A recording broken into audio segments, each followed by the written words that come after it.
stand up because I just flew in and arrived a few hours ago. So if I nod off, you'll just kick me.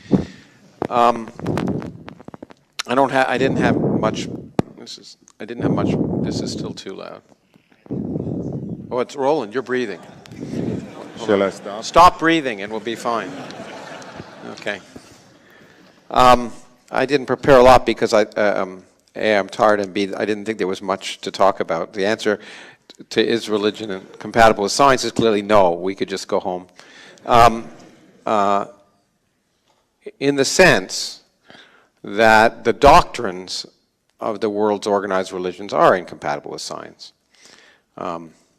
Every specific doctrine is known to be incompatible with the results of empirical evidence. I'm pleased to see the Catholic Church is progressing to want to agree with things, in which case they would agree that virgins don't give birth, that you don't bring people back from the dead, and if you want to go back further, the earth didn't stand still when you blew a trumpet, and lots of other aspects of doctrine. Now, most people who are practicing Catholics or otherwise, who are sensible, and I'll put you in that category. Just you wait. Just wait, okay, for the moment. What they do is, what people like religion. That's what people like. They like religion. Why do they like religion? Because they like to feel like they're good people.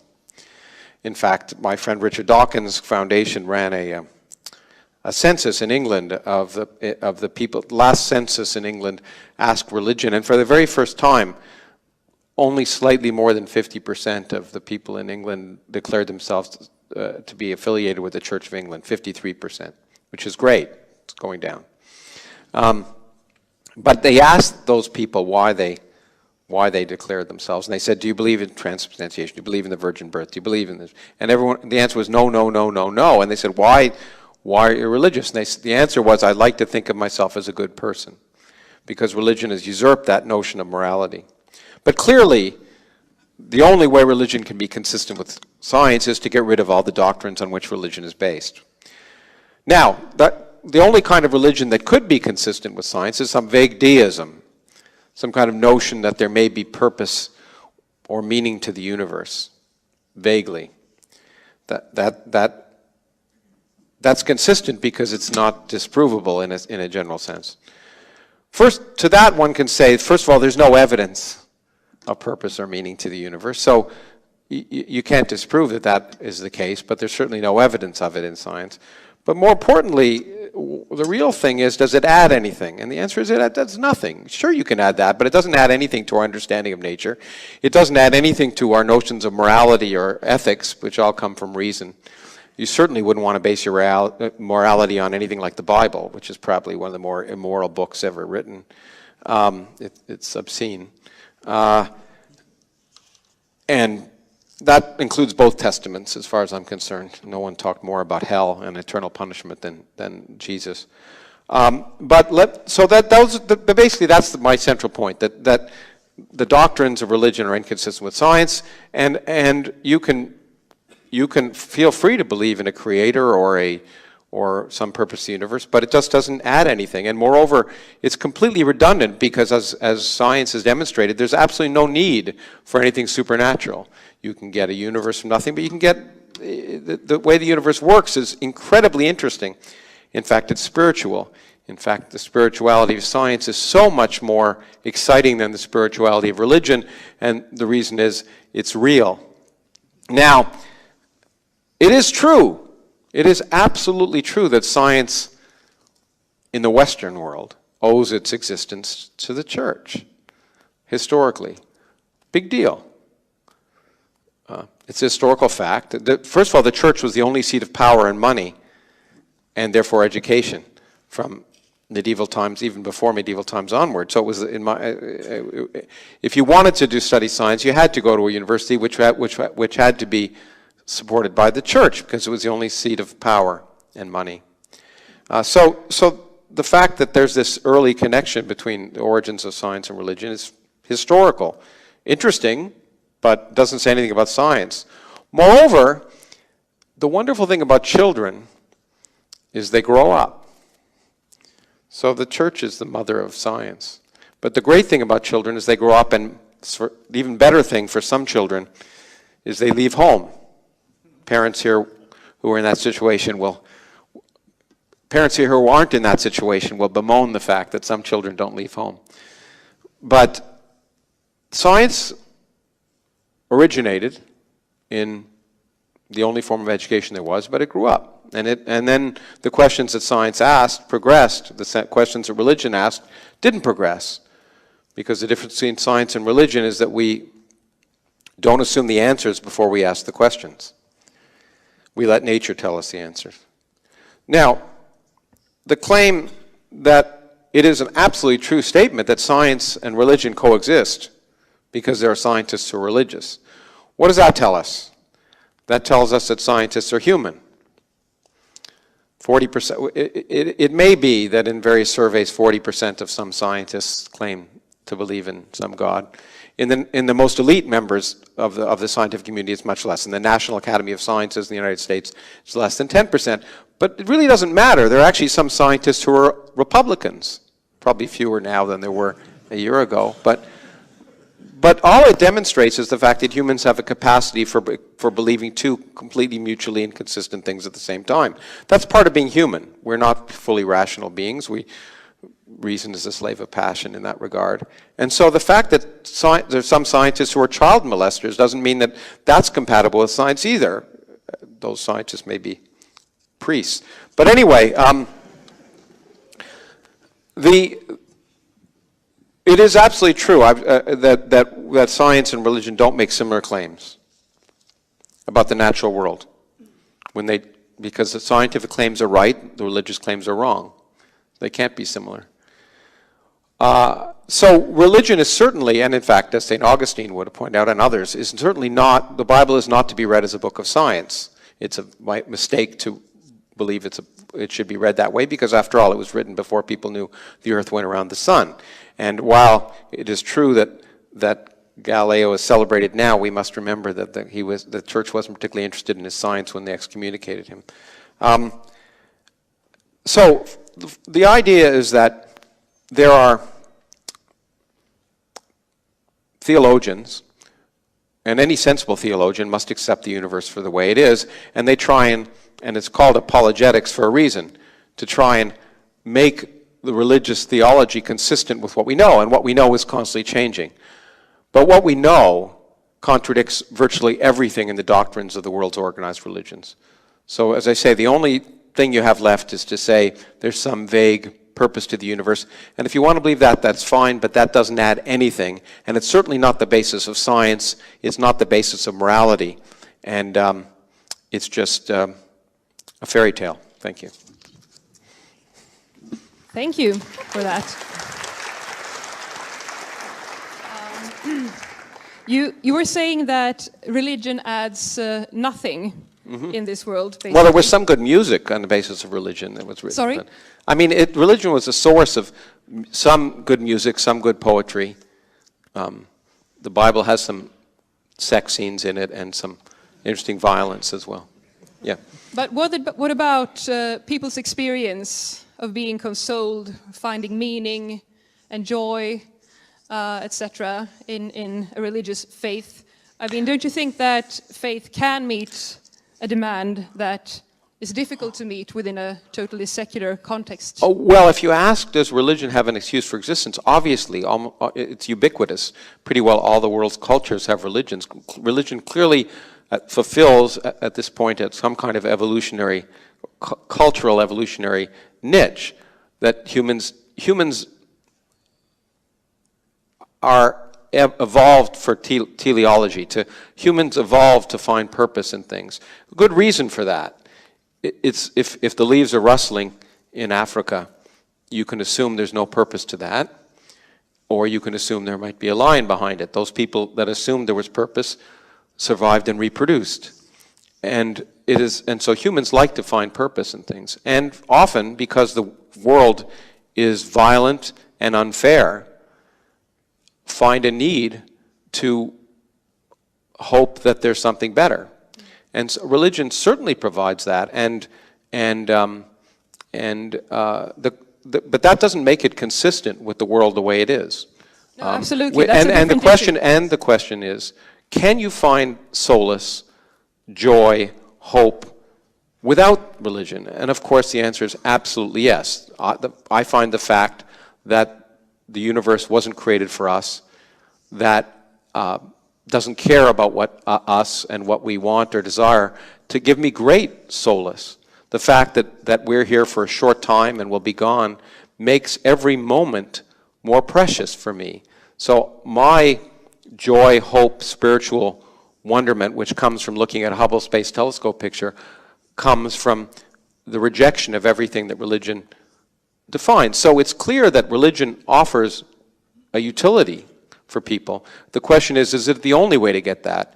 And the answer is no. And I would prefer to get my spiritual fulfillment for something that actually corresponds to reality.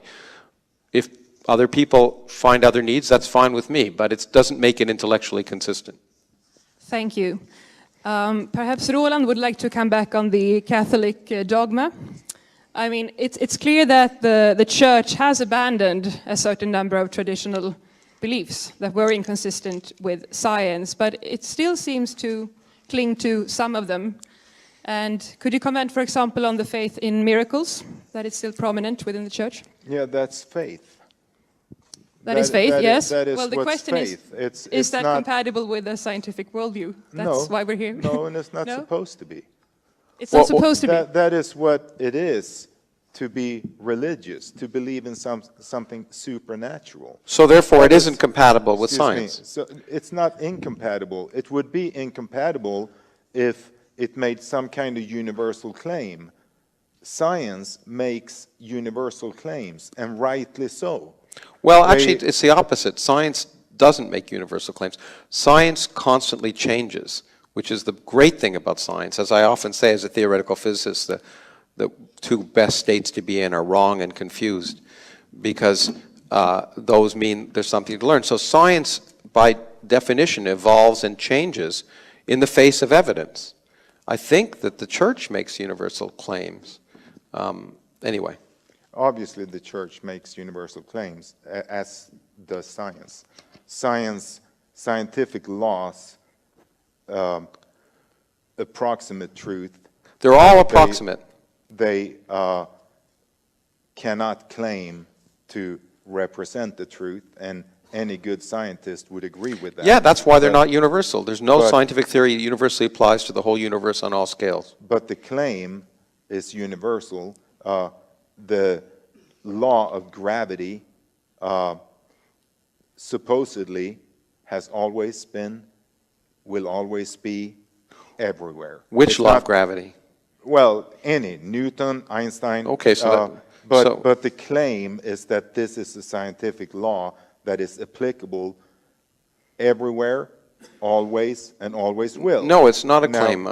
In fact, some people claim that that gravity changes as a function of time, and I've written papers to demonstrate how we can test that. So the idea is, can we see if gravity's been the same over all time? Not making that claim as if it's written and irrevocable. Yeah. The question is to test it. And some people have argued, Dirac very famously, that gravity is weak because it changed over time. In fact, I and others have disproved that by looking at tests you can do from the universe.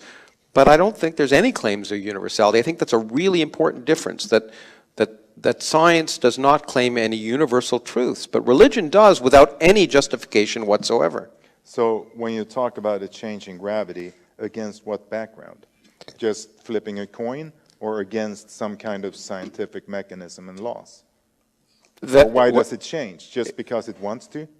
No, because of some kind of universal claim that lies behind this theory. No, in fact, Dirac gave no argument why it might be the case, but he said it is an interesting way to try and explain some things we see. There was the answer was, and this is the wonderful thing about science, is we don't know. And the great thing about science is we are very pleased to say we don't know. That's another major difference between science and religion, and that's why science progresses and religion doesn't.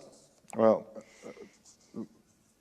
religious people don't know. That's why we use the word faith. But again, I think we have to agree to disagree here.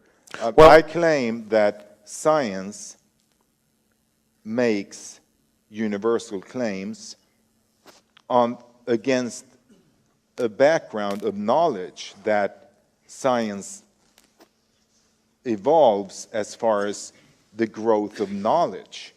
But there is the fundamental idea of science is that nature works in a certain way, and there are laws and forces that guide nature, and to get to those is the theoretical endeavor of science. It's a fundamental assumption of science. But obviously, science does not claim to make statements that happen to be true at certain times and not true at other times, true in some places and not true in other places. Oh, certainly it does. Certainly Absolutely. not. Yeah, Newton's law of gravity is a perfect example. It's absolutely true for anything anyone is going to do in this room. You throw a baseball or soccer ball or whatever your favorite sport is towards any of us, and it'll be described by Newton's laws. But it's absolutely not true in extremes, in regimes that are very small or very fast. So it's a beautiful law that is absolutely useful for calculating anything most people would need in their everyday lives, but it's absolutely not true in other circumstances. That's the amazing beauty of the scientific understanding, is that scientific theories not only evolve, but as I said, are absolutely not universal. We know for a fact that even the best scientific theory we have, something called quantum electrodynamics, which right now allows us to calculate fundamental quantities like the properties of atoms to 11 decimal places based on fundamental principles and compare them with experiment. There's nowhere else in all of science or any human activity where you can do that. That's the best theory we have, and we know it's wrong. We know it's wrong at certain scales. So there's no theory that is right in all regimes. It's exactly the opposite of what you said. So, Roland, excuse me, could you please move your microphone a bit closer to your mouth so that? Yeah, I moved it away when you're breathing. So, okay. What Thank you you. just said, obviously, that we have learned that Newton's theory of gravity is not applicable under extreme circumstances. But against what background? Against a deeper understanding of the law and mechanisms that guide nature. So it's just begging the question. Then you can go back and say, look at Aristotle's universe.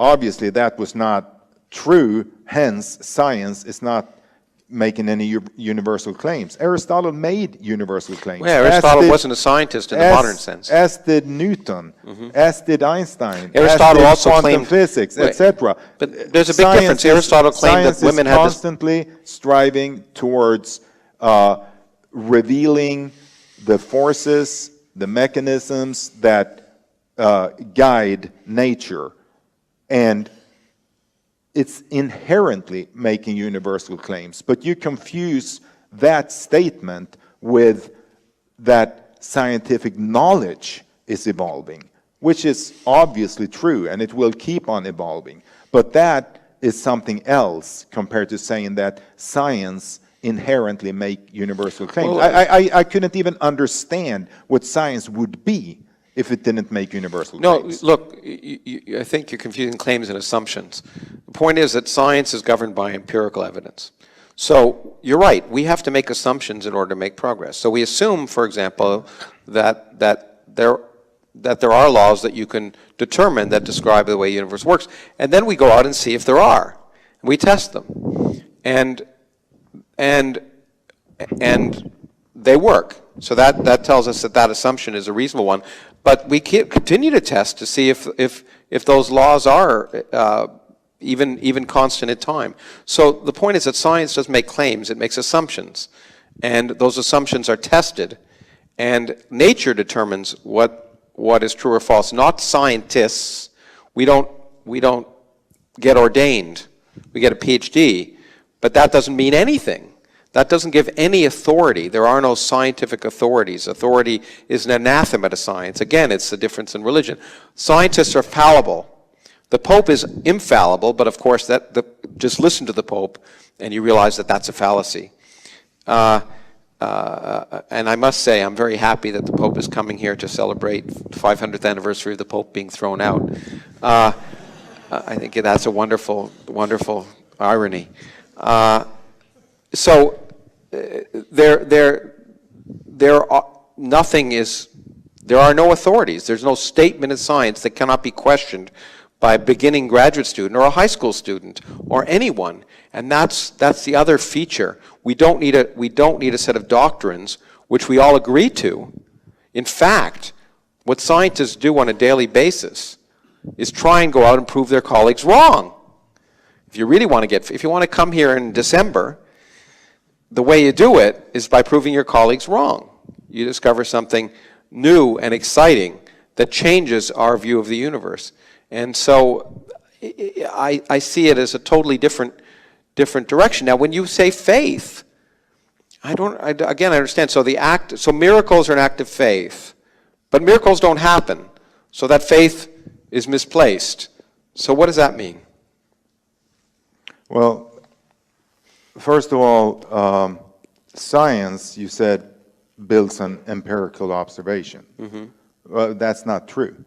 Science builds on theoretical assumptions. No, You can't find one great theory of science that did not start with a theoretical, not corroborated, not a theoretical assumption without evidence. Oh, no, that is where it begins. And then you begin to see. There are very few times where theory. I'm a theorist, and you can list on the fingers of less than two hands. I'm going to just hang up because someone in the States is calling me. The times where theory has preceded experiment. Everything, the theory of relativity, was based on, in fact, observations of electromagnetism and observations that Galileo had made. Quantum mechanics was based on a paradox that came from experiment.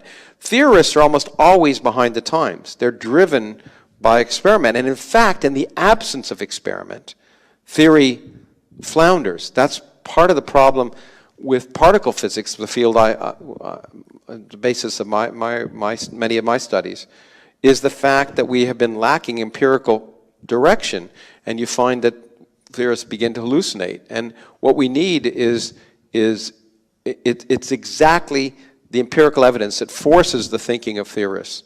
And there's very few times that, in fact, the example that I know of that's the most clear example of a theorist sort of leaping out was general relativity, Einstein's general relativity, which is an amazing work of engineering. But even that, ultimately, was based on empirical thinking. So, and in fact, again, since we're in Sweden, the Nobel Prizes in physics rightly go almost always to experimentalists. Now, I say this as someone who, a few years ago, in 1995, proposed that there's this stuff called dark energy that dominates the universe.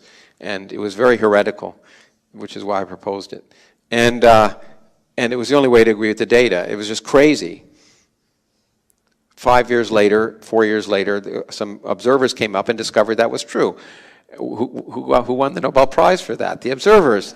And that's fine. I think that's the right thing, because in fact, that was what drove. No one believed it when we said it, and it's the way it works. Observation is what determines things, not theory. Gentlemen, could I interrupt you there for a second? I would like to ask.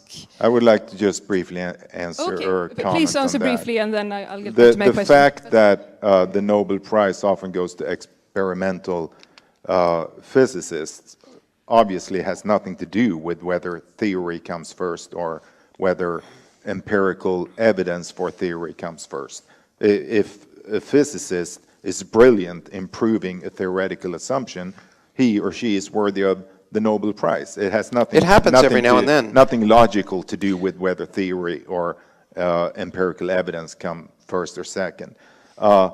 Secondly, yes, Galileo, especially Kepler and Brahe, were very instrumental in making it possible for Newton to come up with his laws. And I have actually 2 lengthy chapters in a book I wrote on the history of science, where I make the claim that engineers and experimentalists are vastly underestimated in the development of scientific theory. So I absolutely give you that. Nonetheless, when Newton comes up with his laws, he's laughed at because it is considered some kind of weird magic in many quarters. How could Earth keep the moon in orbit around itself without some kind of physical rope keeping it close to Earth? It was like some kind of magic assumption. Well, he was laughed at and became president of Royal Society. If we go further to Einstein, when Einstein supersedes classical physics, he is considered at the outset of his career rather as a successor to the great German philosophical system builders like Hegel. And he's not awarded the Nobel Prize for his theory of relativity. Well, that was anti-Semitism at work, but that's a different... Well, history of science says something else. But what history of science says is that he's not awarded the prize for his theory of relativity because it's considered metaphysical, it's considered philosophy, and it takes till, I think, 1921 because there are observations that seems to confirm that light bends around the sun. 1919. So that is 2 examples, Newton and Einstein, where theory comes first and then empirical evidence confirms. Gentlemen, I'm sorry. I think that was a brief comment, actually. Okay. So, of course, Lawrence, you're free to comment on this as well, but I'd like to take a slightly different approach on the theme now. And I'm wondering, Lawrence, if you look at this domain of conflict between religion and science of today, which to you is apparent, what do you believe to be the greatest clash or the most worrisome kind of conflict that we see in today's world in terms of implications for society or politics? Well, look, a friend of mine, Noam Chomsky, said to me once that he doesn't care what people believe, it's what they do that matters, and that's true. The problem is what you believe affects what you do. If every person was an island and didn't have an impact, it wasn't a parent or a teacher or have influence of others, I wouldn't care what people believed. But the real problem is look, and one of the reasons that we distrust theory in physics is that revelation is always wrong. There's never been an example where revelation has been right, and revelation is almost always wrong because human intuition, in many ways, is generally, when it comes to the universe, wrong. And again, for evolutionary reasons. So the problem is when people take precepts based on things that are clearly wrong, doctrines that are clearly wrong. Say, for example, that homosexuality is evil. A precept written in a book by that codified the beliefs of illiterate peasants in the Iron Age, and somehow we're supposed to use it as a basis of morality today. Well, it isn't. It's just an empirical fact that not only is it not unnatural, it's not evil. It's not unnatural. If you take, for example, sheep, 10% of sheep have long-term homosexual relationships. They don't even have a soul to go to hell. So it's certainly not unnatural. And so the problem is that the real problem is when people take beliefs that are clearly based on things which are incompatible with reality, not only believe them themselves, but try and enforce them upon others. And so you see it everywhere. I certainly see it in my country, where people view religious freedom as the right to impose their beliefs on other people. And that is just obviously an oxymoron. And to me, I think that's that and the fact that religion is associated with morality are the 2 biggest problems. That people seem to feel they need religion to have morality, and if you don't have religion, you are immoral. And in this country, that just means people can say bad things about you, but in other countries it means you'll be killed. is perhaps, in my mind, the worst part of religion. If we could just take back morality and equate that with rational humanism, then religion would be impotent, and then it would be fine if people believed the fairy tales they believed. Thank you. I believe Roland would like to comment on that. Yeah, as far as homosexuality, the Nazis, the communists killed them off. In Sweden, it was illegal. In positivistic, socialistic Sweden, it was illegal when I was a teenager. I think that that is very much a cultural phenomenon, Where does more culture than a come religious. from? As you just said, religion. In interaction with religion, in interaction with art, in interaction with philosophy, in interaction with science?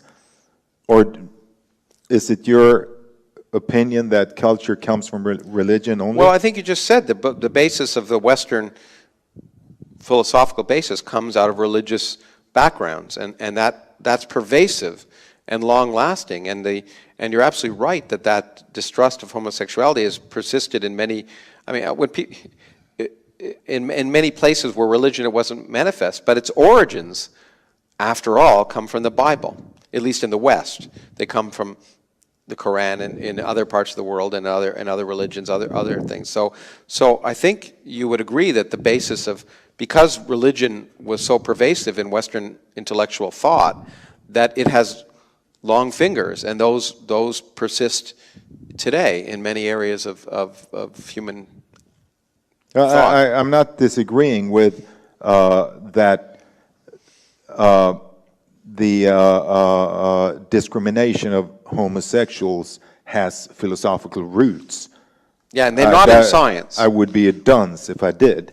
But what I'm saying is that, for instance, communism was trying to cleanse its population by killing off homosexuals. What's that got to do with anything? Communism was anti-religion. So what I'm saying is that we find several roots to anti-gay sentiments. But communism was also anti-science. And maybe those several roots have a common root. Yeah, but the fact that communism in its form as manifested in the Soviet Union at the time was anti-religion is true, but science in the Soviet Union was held back, not just for many reasons in the Soviet Union, because it also was any regime that stifles open questioning, and that includes the church or communism or any authoritarian regime, is anti-science. Obviously. Was something else that you said here I wanted to comment on. Yeah, well, it actually goes to what you just said, any regime that is not open. And you were talking about science as being inherently always striving to disprove itself in order to reach deeper knowledge. Yeah. Well, there is one school within the theory of science that is called the sociology of science. And if you study scientific communities, you will find that your notion of the rational humanist is a pipe dream. Within the scientific community, it has always been as irrational as far as accepting new theories as in any other communities. And to make a different claim is basically not to say that science is a better outlook on nature. It's to say that scientists is a different breed of human beings. No. You're confusing scientists and I'm not science. Confusing anything. No. We might disagree, but I'm not you're confusing scientists and science. Scientists are human, which is, for many people, a surprise. Scientists are human, and therefore there are, of course, fads, rivalries, jealousies, all the things. Scientific enterprise is a human enterprise just like any other human enterprise, and it's full of the same good things and bad things. But what's great is the scientific method is based on, in fact, recognizing those human inadequacies and irrationalities and finding a way to progress through them. So science progresses by fads and some people who are viewed as scientific authorities, etc. But what's great is the science overcomes that eventually. The scientific method, empirical evidence, testing, retesting, is based on the recognition that we all want to believe, and therefore we should be distrusted. So scientists, absolutely, the sociology of science is replete with examples of good ideas that were suppressed or not accepted or not believed or whatever for the most ridiculous reasons. But we know about it after the fact. The fact that we know about it after the fact demonstrates the fact that science is successful, because eventually those ideas became the ones that we accept scientifically because they worked.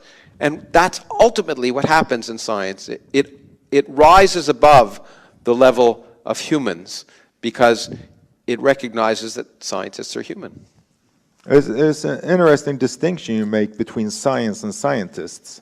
Mm-hmm. What is science if not the accumulation of scientists making scientific work? Over the long term, that's exactly what it is. But that doesn't mean it's true over the short term. No, but you make a distinction here. You say you have to make a distinction between scientists and science. So I want to know, where does science, if we that it follows logically that if you take away all scientists, you still have science. Well, where does it exist? Are you a Platonist? No. Okay. Look, I mean, you can ask philosophical questions, but I want to ask. Well, this is a philosophical Well, I don't want to discussion. I want to deal with questions that relate to reality. So, scientists. Take for example string theory. Okay, string theory is an area which, in the 1980s and 1990s, occupied the attention of a huge fraction of the scientific community. It had great scientific. It had a great scientific following. It hasn't. If you look, I think if historians in the future look and say, has it yet justified any of the excitement, or much of the excitement in the 1980s and 1990s? You find out the answer is no. It was a sociological phenomenon, but it's a blip. The point is, the science progresses, and what's happened is the minute a new discovery is made at the Large Hadron Collider, you saw it happen. It's like rats leaving a sinking ship. The minute there's new data, scientists rush to try and understand the world as it is. When there isn't data, they start intellectually masturbating, and so fine. You know, scientists progress, as I say. The scientific enterprise progresses in the long term, in spite of the fact that scientists are human.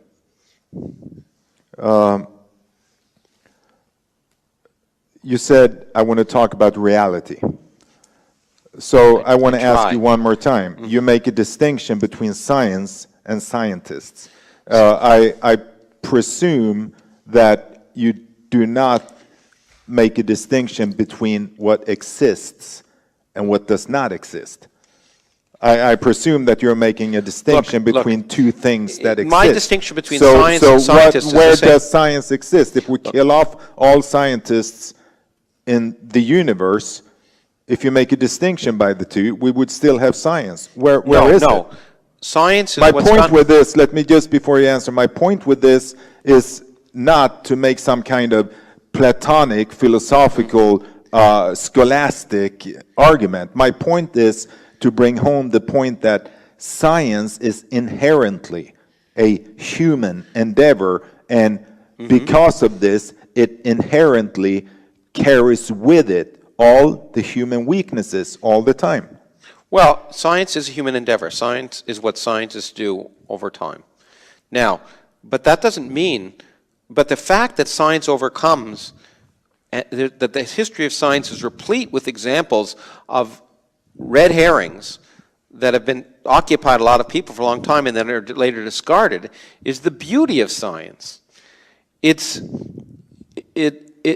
like saying that the church is separate from priests. Well, you know, you don't want to. Most people would not want to identify the Catholic Church with many priests, because there are many priests who have acted reprehensibly. Does that mean? Does that condemn the whole notion of the church? No, it says that the priests are human and you don't allow them to have sex. They're going to find a way to have it one way or another. And it's just the way it is. And so the fact is that science is done by scientists, and scientists are human. But the scientific enterprise progresses because it does not rely on human intuition, human desire, human weakness. It relies on what works. And what works survives, and what doesn't work goes out like yesterday's newspaper. It's just the way, that's what's so wonderful about it. Science, maybe one of the greatest philosophers of science was the late atheist liberal Karl Popper, who said that one, maybe the most important input to science is intuition. I think if you go back in time, you will find a vast number of great scientific leaps being based on intuition. Yeah, it's not being based on somebody going out and watching a simple fact and say, yay.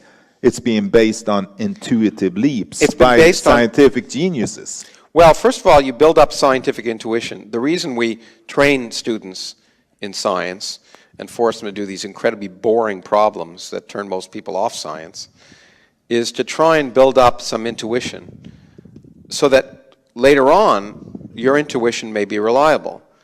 So that's the first thing. But the most important part of science is that we also don't trust scientific intuition. Is that so that, you know, some people have better intuition than others, and sometimes you're right and sometimes you're wrong. Einstein had great scientific intuition for a little while. Then his scientific intuition got crappy. It happens to most scientists. If they're lucky, they resonate with nature for a little while, and then, you know, it moves on. And so absolutely we try and develop scientific intuition, which often means overcoming normal intuition, because our myopic view of reality is usually wrong. But we distrust it, and that's the real key. We distrust it because we say, okay, prove it. In fact, prove it wrong. And prove it, and as Feynman said, scientists not only try and prove themselves right when they have a good idea based on intuition, the good scientists try and prove themselves wrong. And that's the hardest part of science. Historically, it's not true that the great scientists, those that really moved science forward, did it after having built up intuition. Typically, they do it at a young age.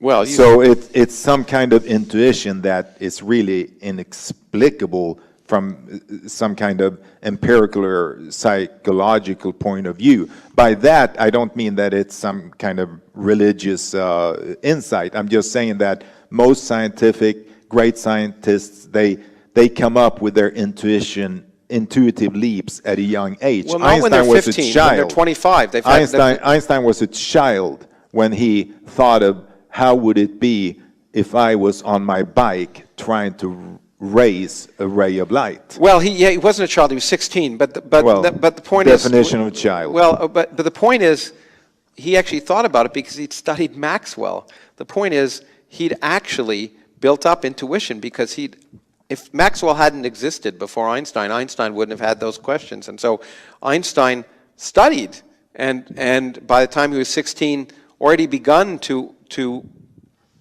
understand electromagnetism in ways that other people had not. And it is true that it's done often by young people, especially theory. But we build up, hopefully, the purpose of education is to build up that kind of questioning, that kind of skepticism, to understand the process of science. You don't need a lot of facts. The facts come over the years as you learn more and more. But that's not important in science. That's not important in education. To me, that's the real problem of most public education. We think we have to fill people's heads with facts, but this will give them facts and misfacts if they want it. What we really need is to teach kids how to question, think, and know how to distinguish fact from fallacy. And that kind of intuition can be developed at an early age. Well, Maxwell is another great example of an intuitive leap. And No, Maxwell based his results on Faraday, which I we don't want admired tremendously, who died the year that Maxwell developed his final theory. Yeah, Maxwell but revered Faraday. It's Faraday's experiments. I just wrote a book about it. That are the basis of Maxwell's results. Granted, but I think we can both agree that when Maxwell presented his equations, it was a revelation to the scientific community. And I do not, absolutely not, want to make some kind of claim that there is something spiritual or religious or anything going on here. But to Maxwell himself, this was such a profound experience that he expressed it in religious terms. But do you know why it was profound? It wasn't profound because the equations are beautiful. By the way, they were kind of ugly the way Maxwell framed them. Now, when you have them on your T-shirt, we've refined them so they fit on a T-shirt. But the reason that he found them so amazing is the same thing that caused Einstein palpitations when he developed general relativity. It wasn't the beauty of the mathematics. Maxwell, and the most beautiful calculation you can do as an undergraduate, Maxwell showed that when you put these things together, you discovered electromagnetic waves moved, and you could calculate from first principles what their speed was, and what did it work out to be? The speed of light. And you could, and which had been empirically measured. That was what was so beautiful. Suddenly, he saw by comparing his theory to an experiment that light was an electromagnetic wave. It wasn't the intrinsic beauty of that. What made Einstein thrilled about general relativity wasn't the beauty of the mathematical beauty of Riemannian geometry. It was the fact that the precession of Mercury, which had been known for a long time and unexplained, agreed exactly with his predictions. That's what made it. That's what made each of them so amazed. And it is amazing if you're a theorist. It is an amazing experience and a terrifying one. If you look at your equations on paper that you may have developed in the middle of the night and think that nature actually might obey them and discover that it does, it's amazing and terrifying at the same time. But it's only by comparing to the real world, nothing to do with intrinsically the thoughts or beauty or elegance of the mathematics. Again, that is, I'm not a physicist, obviously. I did give a talk once to the Nobel Committee on Einstein, not really from a scientific point of view, but more from a history of science point of view. And Einstein was driven obsessively by creating a beautiful theory, which is the very reason that he could never accept quantum physics. And Einstein is on record saying that the true theory of physics is the most simple, most beautiful mathematical theory. So to say that Einstein was not driven by the simplicity and the beauty of the theory is historically false. Of course. I mean, scientists are driven by many things, okay? But what makes the distinction between, if Einstein was driven by beautiful theories and never did anything, you wouldn't be quoting him. The reason that we quote Einstein is not because of what he said, it's because of what he did. And what he did was happen to discover a theory that described nature. And that was what makes it significant. Of course, he was driven by beauty and simplicity, which is why, in his view, quantum mechanics was wrong, and which is why we don't study Einstein's paper discussions of quantum mechanics, except for the Einstein-Podolsky-Rosen paradox, which drives much of modern quantum mechanics in that sense, because he was wrong. So what's really important is whatever drove him, when it worked, we celebrate it. When it didn't work, we don't celebrate it. And Einstein, for the last part of his life, was completely out of touch with physics because he became out of touch with experiment. He was beautifully in touch with the phenomena of physics at the time of development of electromagnetism, and even, of course, at the development of atomic physics, which is what he won the Nobel Prize for. When he lost touch with what was going on in the empirical world, Einstein became, I was going to say a philosopher, but I won't say that way. Einstein became an old man. That happens. Well, that would be when he had built up the most of his intuition then. No, So I told you he built up his I told you he built it's up not his a matter of building up intuition. It's some kind of conceptual leap that No. cannot be explained by starting out with gathering a lot of empirical evidence until you suddenly sees how everything hangs No, what- together. if you- That is what- simply not how What I said was Einstein, all scientists have intuition. Sometimes it's right, sometimes it's wrong. For the great scientists, they're lucky if for a little while the intuition matches reality. And so for Einstein, it matched for an incredible, over an incredible number of areas over a period of about 20 years. An amazing experience. But eventually, the intuition goes wrong. And with Einstein, that happened. this Okay, is... I think now that Roland would like to draw something for us. which Yeah, will just- elucidate I suspect us, so. hopefully. When you've done that, then maybe we could open the floor for the audience's questions. Is that okay? This is how conventionally, according to the majority of philosophers of science develops. You have a theoretical level, and you have an empirical level.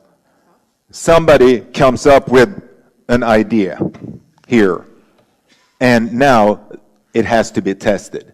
It's not unusual that it can't be tested, because the method for making the experiment is not there. So now people start to work here. That was the case with Einstein, obviously. Now they start to General work relativity here. is certainly How one. can we test it? And then they test it, and it's falsified, or it's I'm trying to say this, corroborated. Corroborated. And if it is, then we start to believe it a little bit more, and we make more experiments. And eventually, we reach a point where we decide that this is true. Scientists don't believe that it's true, but they settle on this level with this theory. And then, eventually, there will be found anomalies to that theory, and then somebody will come up with something here, and now it's time to test that. So the notion that science starts with building observations that give rise to some kind of intuition, and then we go down here, it's simply historically false.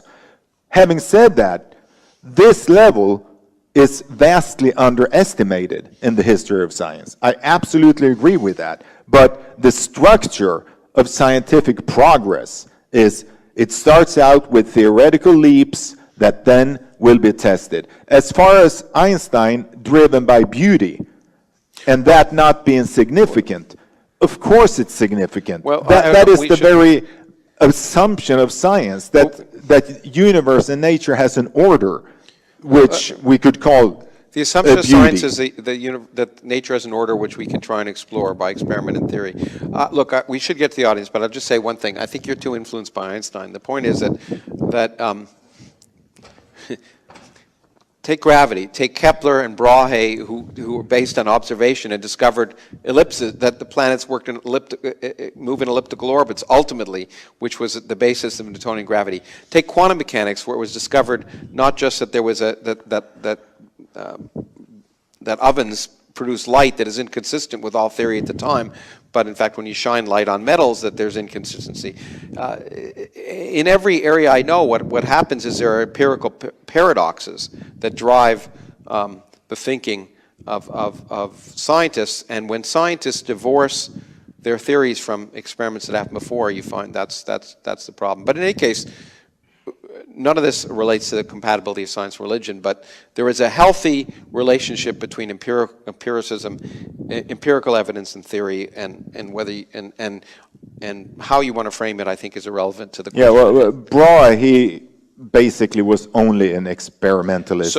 He had some kind of theory of the solar system that was pretty much far out there. As far as Kepler, he had a You know as what, far as gentlemen, Kepler, he yeah, made a he was on a conceptual- Danish island that eventually became a Swedish island. I've been there, the island of Ven, because Yeah, I've been there it was too. imperial power. Roland, Roland. Roland. Kepler made the same conceptual leap that I attribute to Einstein, for instance. Okay, I will be drawing the line here Yeah. for now, and opening up for questions from the audience. And what we will do is, okay, a number of hands in the air, very good. Ulf, var har vi då. Could you? Ja. So please phrase your questions in English. If you don't feel comfortable doing that, I can translate.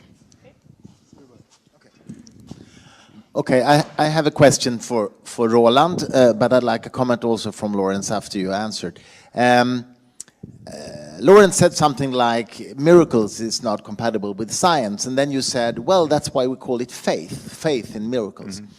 And I want to know what you mean by that exactly, because if you mean by that you have hope that miracles should happen, then I would agree with you, because you can hope for anything, basically. It doesn't have to relate to reality.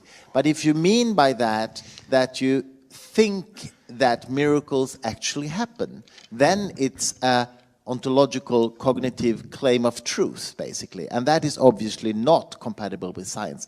So do you mean that you believe in miracles even though you know that they don't happen, or what do you mean? Well, first of all, I agree with Lawrence that we kind of left the topic there for a while, so that it's good you ask that question so we can get back to it. What I mean by that statement is that science, which Lawrence disagrees with when I make the statement, and I still stand by it, science makes, rightly so, universal claims. It tries to find the laws that guide nature. And at every point, scientists hope that they found it or them. But they also know that it's quite unlikely that they're approximating truth. Nonetheless, the claim is universal. Now, miracles, from a religious perspective then, does not make the claim to enter into the realm of science. The claim is that science is what explains nature, and that is very good, and it should carry on. And the more we understand from a scientific point of view, the merrier. That is what we are as human beings. Miracles are thought of by definition as something extra or supernatural, whether you believe in them or not. That's a separate issue. But it's to say that a miracle happened is not to make a claim that is in any which way relevant for the scientific project. Well, let me just comment on that, because claiming a miracle happened is an empirical statement. Mm-hmm. It's therefore subject to scientific investigation, as all empirical statements are. So either it happened or it didn't happen, yep, empirically. And of course, the church claims miracles happen. There's no evidence that any miracle has ever happened. The church needs to do it. When it wanted to make that awful woman, Mother Teresa, a saint, it had to find some miracles that awful woman had somehow been responsible for. And so it found some miracles, which would not pass the test of a court of law, much less a scientific investigation. So it's a perfect example of the incompatibility. It's a claim about the empirical world. To claim miracles happen is a claim about the empirical world, and is therefore subject to scientific investigation. Scientific investigation has thus far demonstrated that no miracles have ever happened. Well, we have a non-reflexive relation here in the sense that I am pro-science and you are anti-religion, which is reflected in how you speak of child molesting priests and the awful woman, Mother Teresa. I'm against the doctrines of religion. It depends what you mean. I'm not opposed, as I said, I'm not opposed to the idea that people may have, that there's order, meaning, purpose to the universe. I think it's probably incorrect, but I'm not opposed to that idea, nor do I think it's evil. And the Bible being the most appalling book ever written. Well, it is. That's empirical. Well, I could probably present you with Mein Kampf and some other books that are more difficult to side with than with the Bible. Nonetheless, I'm a Catholic. We do not read the Bible literally. Absolutely. Why? Because it's evil. No. No, because Okay.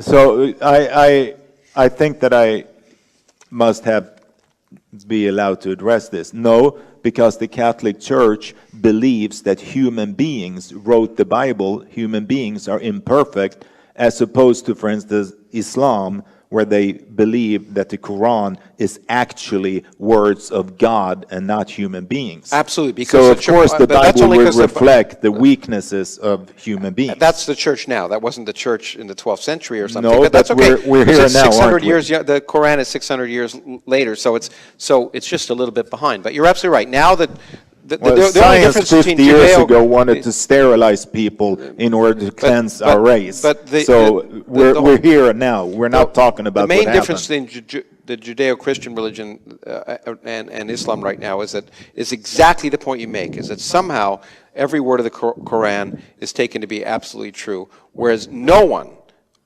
who except for maybe Ken Ham in my country and a few other people, think that, and maybe a lot of the Republican Party, think that would take the Bible literally true. So no one would say, yes, we'll stone our children if they disobey. It's in there in the Bible, let's kill them.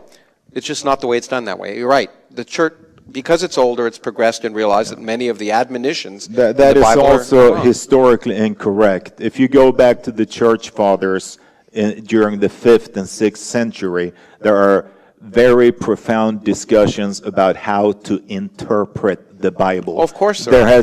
The Catholic Church has never been literalist, going back to its very foundations. It's not a matter of Islam being 600 years behind. It's a matter of different views on the relationship between they were literalist enough during the Crusades to do exactly what Islam is now saying, that if you don't believe in that religion, you should be killed. Again, if you go back to the Crusades. Yeah. Okay. Science are trying to find solutions for a number of very important problems, and for example, climate change and cancer. What could religion possibly add to the progress of those fields? Nothing.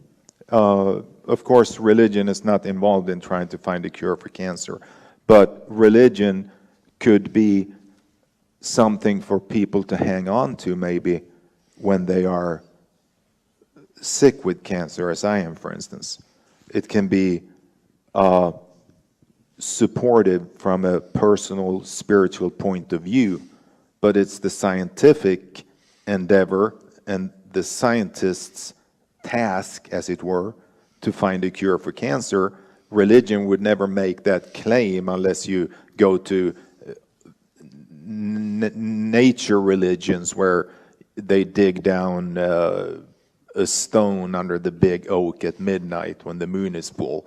But developed religions are not making any claims towards finding cures for illnesses or anything like that. Let me take a position which you may find unusual, because I'm going to say that religion can do something in principle, in the sense that there are religious authorities, and what they say, people tend to follow. So, for example, a lot of people praised the current Pope when he came out with an encyclical about climate change.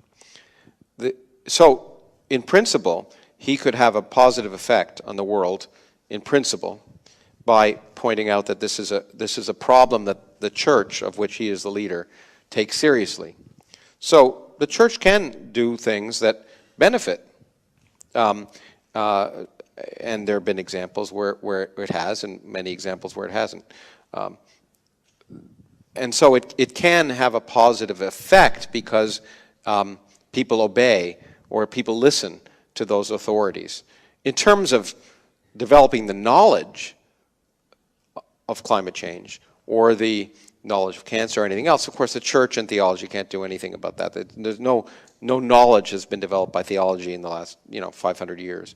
But the there church was can, the Big Bang Theory. Yeah, no, it was developed by a Belgian priest who happened to be a physicist. He didn't do it by looking at the Bible.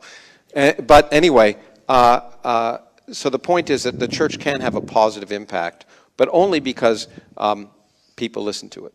But that doesn't mean, but the problem is, of course, it's a double-edged sword, as you can say. The church can have a negative impact because people listen to it. I totally agree with that. but and it's maybe more the church worldly powers, as it were, rather than its religious authority. In the same way. Well, it has worldly powers because of its religious authority. Yeah, but the religious authority can be used for good and for bad in worldly circumstances. Absolutely. As far as the Big Bang Theory being formulated by a Catholic priest, that was against his background belief that there was a creation moment for a universe. So no, it was developed because he did a PhD at MIT. Yeah, but you can't separate his faith from his theoretical findings. Read a scientific paper and look for one bit of religion in it. You won't find any. No, but Okay. could The question, it seems so, huh? the question is, given morality is a controversial issue, is there a way to ground morality in science? Well, yeah, I think so. In the sense, first of all, I'm big on ethics. I don't know much about morality. It's because it's a very social phenomena. But the point is that I would argue you can't have morality without science. Okay, for the following reason: you can't have morality to know the consequences of your actions, and then you decide upon the consequences of your actions. You can't determine the consequences of your actions without science. Okay, we all do that. It's even at some basic level, that's what we do. We decide what the consequences will be based on the evidence that we've experienced throughout our lives. If we kill someone, we recognize what that means empirically. So I would argue that the basis of any morality has to be scientific, in the sense that science is rational thought based on empirical evidence. The rational processing of empirical evidence. That's how I define science. And then we have to make decisions. And if you look again empirically, it seems to me that many people think you can't have morality without religion. However, I would argue that in fact our morality is not based on religion whatsoever. I have asked this, and only in one case in a certain audience did people disagree. So if you stop believing in God, would you go out and kill your neighbor? Most people say no. Well, there obviously is another reason they wouldn't kill their neighbor. It's got nothing to do with their religious belief. And as my friend Steven Pinker would say, ultimately, let's say God decided killing was okay. How would God decide that? Okay? Well, if by some reasoning of some sort, well, if that's, just get rid of the middleman. Just go directly to the reasoning. You don't need the God for any of it. Well, the thought that science is necessary for morality because science provides empirical evidence for the consequences of your actions is, again, something that confuses science with something else. Empirical evidence is not per se science. The rational we all have processing. Yeah, the rational conclusions of empirical input is not science. Science is something more than that. What? Science is something that provides a theoretical basis for the empirical evidence and its consequences. That's rational processing. There is, yeah, but rationality and science are not in any which way the same thing. Of course, you can be rational and find out the consequences of your actions based on empirical evidence without basing it in science. That's what I call science. To claim that science is necessary for morality is ludicrous. That means that anybody who is not versed in science had to be an amoral person. Science is a process. We all can do it or not do it. I refuse to accept a dichotomy between scientists. All of us do science from the time we're children. That's how we learn. Kids put their hands in flames and discover it's hot. That's what makes us grow up and learn how to deal with the world. And one of the things I fight the most is the notion that somehow science should be the domain of scientists. The scientific process should be applied broadly to our public policy and the way we live because it's useful and it works and it enhances our lives. But it's not the domain of a small group of people with hoods. Are chimpanzees scientific? Sometimes. No, they're not. They get empirical input. They see the consequences of their actions in relation to the empirical input, and they change their behavior. There's nothing. A baby that is 8 months old will do that. That's what's so great about science. To say that Even is babies science, can do it. your scope of what science is totally, everything is science. If I Except religion. throw an egg, if I throw an egg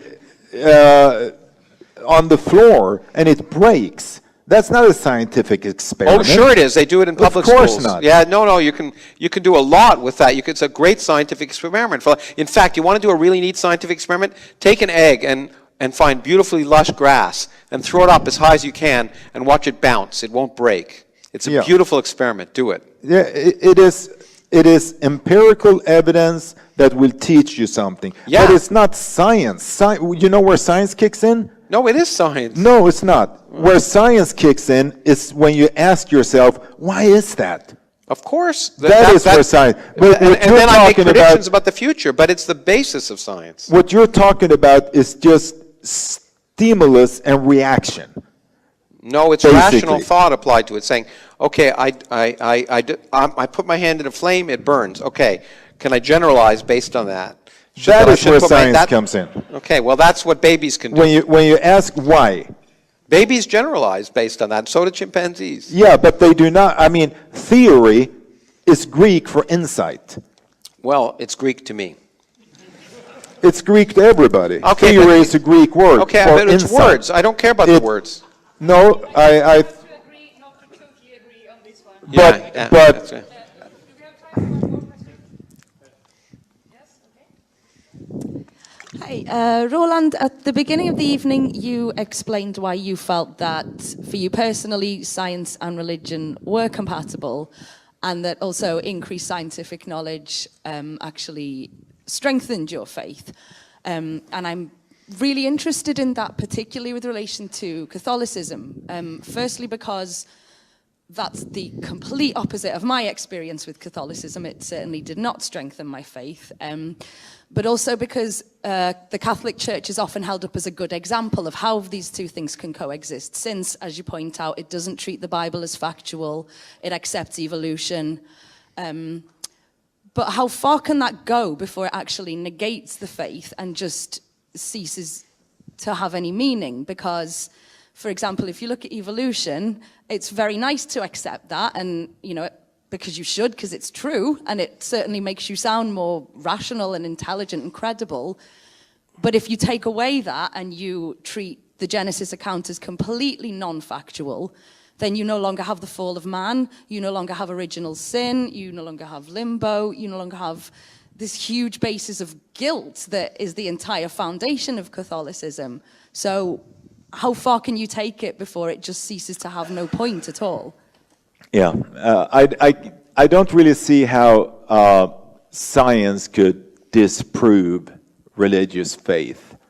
But as you said, I see how it could strengthen it. And this is what the Catholic Church teaches.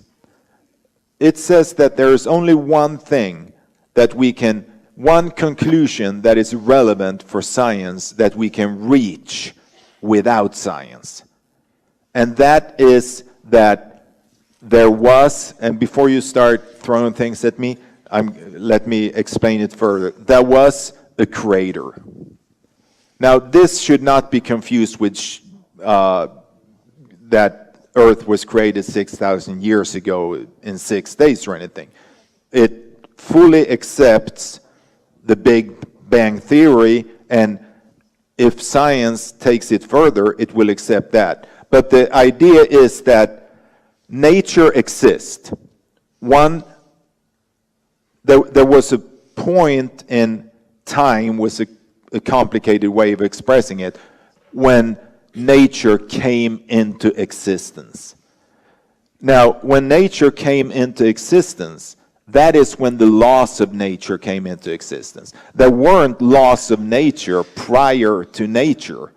So we cannot explain how nature came into existence with reference to the laws of nature. So the Catholic Church then says that it must have been something outside of nature that caused nature. And that which is outside of nature, and it's almost a semantic claim, that which is outside of nature that caused nature, we call God. And that is the only thing that the Catholic Church teaches that we can actually defend rationally. Everything else is irrational. Everything else is based on faith. So there are no Catholics that would try to argue with Lawrence or anybody else when it comes to the miracles and try to prove by rationality and scientific methods that no, they actually happened. Doesn't exist. The only one claim is that outside of nature was a cause for nature. And I find it very difficult to come around that to get around that conclusion. And that which was outside of nature, that caused nature, caused something that was orderly, beautiful. Maybe by chance, maybe not. That is like the difference between if you semantically call it God or if you semantically call it I have no idea whatsoever. So that is how I think that science can strengthen faith. The more science reveals of the beauty of nature, the more flabbergasting it becomes to think of that which was outside of nature that caused this. And I can't see how anybody can get around the fact that it must have been something outside of nature that caused nature. Well, look, I'm going to have to go in a minute, but let me just spend 10 seconds or 15 seconds. Can I just Could you please, yes, why don't you make your closing remark now? Okay, I'll then? make it in 30 seconds because I have a train to take. Add a brief question to that, or one which I hope can have a brief answer at least. And it's a question which I'd like to address to both of you, really. Because it's becoming quite clear what kind of world you would like to see, I think, in terms of the relationship between science and faith. But the question is, regardless of what kind of world you hope for, what do you believe to be the future of science and religion? Or rather, what is the future of religion, I should ask? I know that Roland has once said that it's here to stay. It's always been here and it's not going away. So could you both please comment? Why don't you give Roland the first chance and I'll finish? Okay. Since he had the first chance. Okay, we can to do start. like that. What What is the future of religion in the world? It's an immensely difficult question to answer Yes, I realize because that. it's so Say something briefly. intertwined with political, economical power struggles. Lawrence mentioned the Crusades, which were religiously motivated, but also very, very much politically motivated. So religion and politics have been tied So together. yeah, they just like science and politics are entwined. Yep. So is religion and politics. So to answer where is religion heading is to answer where is the world heading. I don't see a future where religion can be separated from culture, science, politics, power plays, everything. So if I wanted to believe something, it would be that religion is heading towards where it gives less and less room for fundamentalist violence, oppression.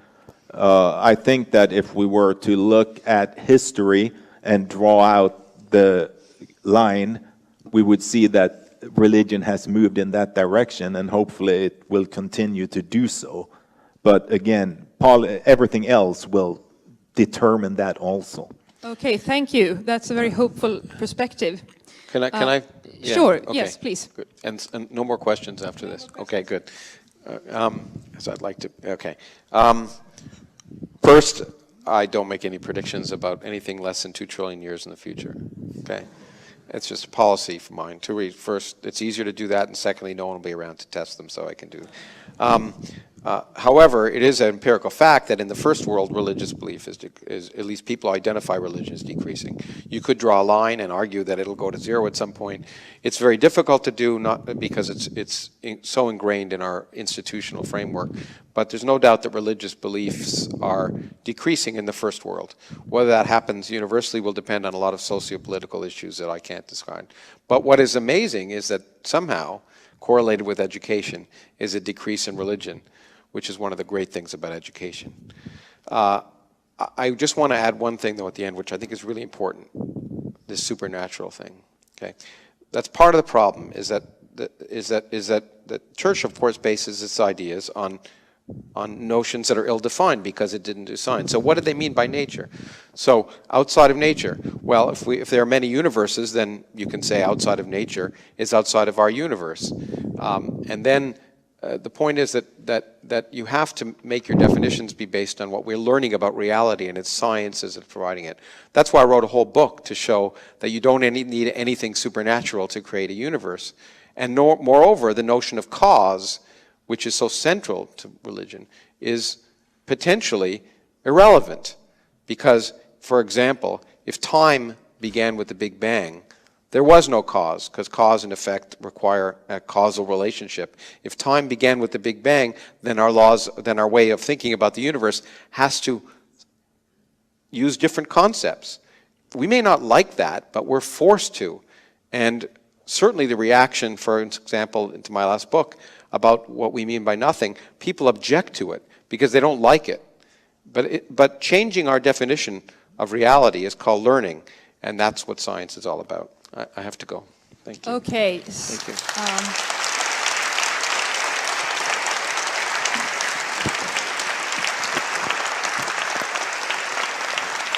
you. Asked, didn't progress, because the difference between science and religion is that we don't assume the answers before we ask the questions. We let nature tell us the answers. Now, the claim that it is an absolutely true statement that science and religion coexist because there are scientists who are religious. What does that tell us? That tells us that scientists are human. 40%. It may be that in various surveys, 40% of some scientists claim to believe in some God. In the most elite members of the scientific community, it's much less. In the National Academy of Sciences in the United States, it's less than 10%. But it really doesn't matter. There are actually some scientists who are Republicans. Probably fewer now than there were a year ago. But all it demonstrates is the fact that humans have a capacity for believing two completely mutually inconsistent things at the same time. That's part of being human. We're not fully rational beings. Reason is a slave of passion in that regard. And so the fact that there's some scientists who are child molesters doesn't mean that that's compatible with science either. Those scientists may be priests. But anyway, it is absolutely true that science and religion don't make similar claims about the natural world. Because the scientific claims are right, the religious claims are wrong. They can't be similar. So religion is certainly, and in fact, as St. Augustine would have pointed out, and others, is certainly not, the Bible is not to be read as a book of science. It's a mistake to believe it should be read that way, because after all, it was written before people knew the earth went around the sun. And while it is true that Galileo is celebrated now, we must remember that the church wasn't particularly interested in his science when they excommunicated him. So the idea is that there are theologians, and any sensible theologian must accept the universe for the way it is, and they try and it's called apologetics for a reason, to try and make the religious theology consistent with what we know, and what we know is constantly changing. But what we know contradicts virtually everything in the doctrines of the world's organized religions. So as I say, the only thing you have left is to say there's some vague purpose to the universe. And if you want to believe that, that's fine, but that doesn't add anything. And it's certainly not the basis of science. It's not the basis of morality. And it's just a fairy tale. Thank you. Thank you for that. You were saying that religion adds nothing in this world, basically. Well, there was some good music on the basis of religion that was written. Sorry? But, I mean, religion was a source of some good music, some good poetry. The Bible has some sex scenes in it and some interesting violence as well. Yeah. But what about people's experience of being consoled, finding meaning and joy, etc., in a religious faith? I mean, don't you think that faith can meet a demand that is difficult to meet within a totally secular context? Oh, well, if you ask, does religion have an excuse for existence? Obviously, it's ubiquitous. Pretty well all the world's cultures have religions.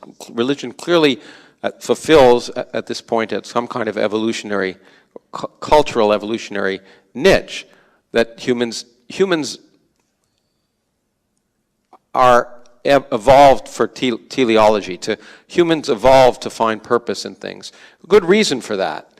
It's if the leaves are rustling in Africa, you can assume there's no purpose to that, or you can assume there might be a lion behind it. Those people that assumed there was purpose survived and reproduced. And so humans like to find purpose in things. And often, because the world is violent and unfair, find a need to hope that there's something better. And so religion certainly provides that, but that doesn't make it consistent with the world the way it is. No, absolutely. That's The question is, can you find solace, joy, hope without religion? And of course, the answer is absolutely yes. I find the fact that the universe wasn't created for us, that doesn't care about what us and what we want or desire, to give me great solace. The fact that we're here for a short time and will be gone makes every moment more precious for me. So my joy, hope, spiritual wonderment, which comes from looking at a Hubble Space Telescope picture, comes from the rejection of everything that religion defines. So it's clear that religion offers a utility for people. The question is it the only way to get that? And the answer is no. And I would prefer to get my spiritual fulfillment for something that actually corresponds to reality. If other people find other needs, that's fine with me, but it doesn't make it intellectually consistent. Thank you. Disprovable in a general sense. First, to that one can say, first of all, there's no evidence of purpose or meaning to the universe. So you can't disprove that that is the case, but there's certainly no evidence of it in science.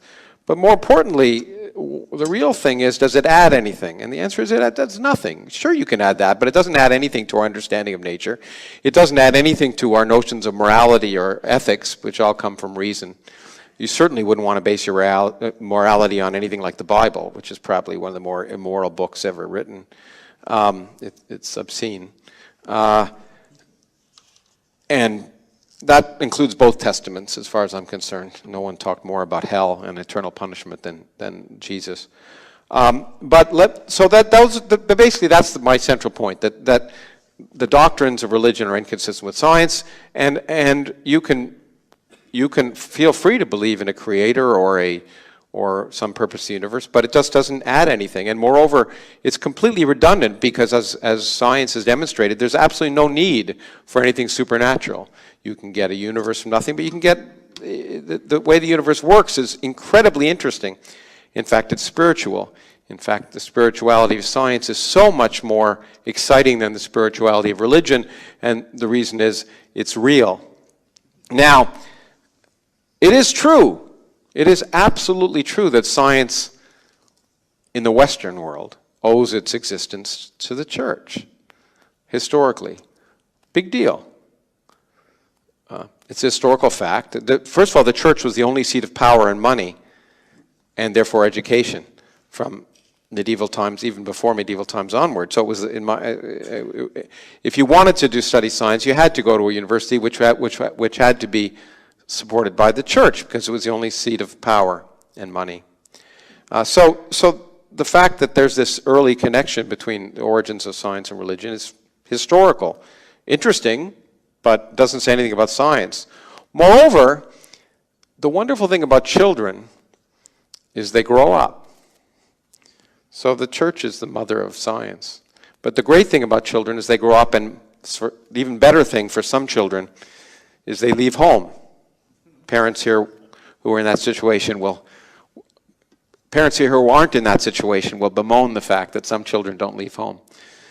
But science originated in the only form of education there was, but it grew up. And then the questions that science asked progressed, the questions of religion.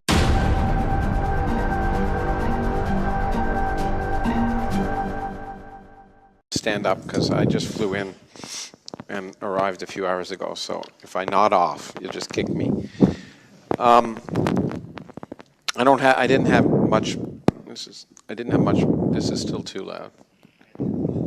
Oh, it's rolling. You're breathing. Shall I stop? Stop breathing and we'll be fine. Okay. I didn't prepare a lot because A, I'm tired, and B, I didn't think there was much to talk about. The answer to is religion compatible with science is clearly no. We could just go home. In the sense that the doctrines of the world's organized religions are incompatible with science.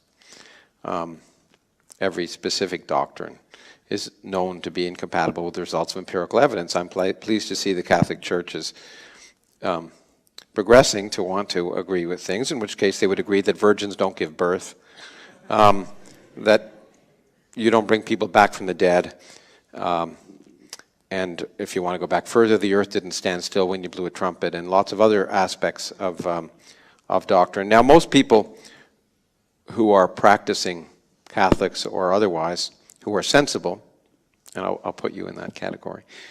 Just you wait. Just wait, okay, for the moment. What they do is, what people like religion.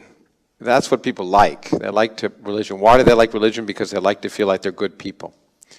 In fact, my friend Richard Dawkins' foundation ran a census in England of the people. Last census in England asked religion, and for the very first time, only slightly more than 50% of the people in England declared themselves to be affiliated with the Church of England. 53%, which is great. It's going down. But they asked those people why they declared themselves, and they said, "Do you believe in transubstantiation? Do you believe in the virgin birth? Do you believe in this?" And the answer was no, no, no, no, no. And they said, "Why are you religious?" And the answer was, "I like to think of myself as a good person," because religion has usurped that notion of morality. But clearly, the only way religion can be consistent with science is to get rid of all the doctrines on which religion is based. Now, the only kind of religion that could be consistent with science is some vague deism, some kind of notion that there may be purpose or meaning to the universe, vaguely. That's consistent because it's not... Perhaps Roland would like to come back on the Catholic dogma. I mean, it's clear that the Church has abandoned a certain number of traditional beliefs that were inconsistent with science, but it still seems to cling to some of them. And could you comment, for example, on the faith in miracles, that it's still prominent within the Church? Yeah, that's faith. That is faith, yes. That is well, the what's question faith. Is that not compatible with a scientific worldview? That's why we're here. No, and it's not No? supposed to be. It's not supposed to be. That is what it is to be religious, to believe in something supernatural. So therefore, it isn't compatible with science. So it's not incompatible. It would be incompatible if it made some kind of universal claim. Science makes universal claims, and rightly so. Well, actually, it's the opposite. Science doesn't make universal claims. Science constantly changes, which is the great thing about science. As I often say as a theoretical physicist, the two best states to be in are wrong and confused, because those mean there's something to learn. So science, by definition, evolves and changes in the face of evidence. I think that the Church makes universal claims. Anyway. Obviously, the Church makes universal claims, as does science. Scientific laws, approximate truth. They're all approximate. They cannot claim to represent the truth, and any good scientist would agree with that. Yeah, that's why they're not universal. There's no but- scientific theory that universally applies to the whole universe on all scales. But the claim is universal. The law of gravity supposedly has always been, will always be everywhere. Which It's law not- of gravity? Well, any, Newton, Einstein. Okay, so But the claim is that this is a scientific law that is applicable everywhere, always, and always will. No, it's not a Now- claim. In fact, some people claim that that gravity changes as a function of time, and I've written papers to demonstrate how we can test that. So the idea is, can we see if gravity's been the same over all time? Not making that claim as if it's written and irrevocable. Yeah. The question is to test it, and some people have argued, Dirac very famously, that gravity is weak because it changed over time. In fact, I and others have disproved that by looking at tests you can do from the universe. But I don't think there's any claims of universe.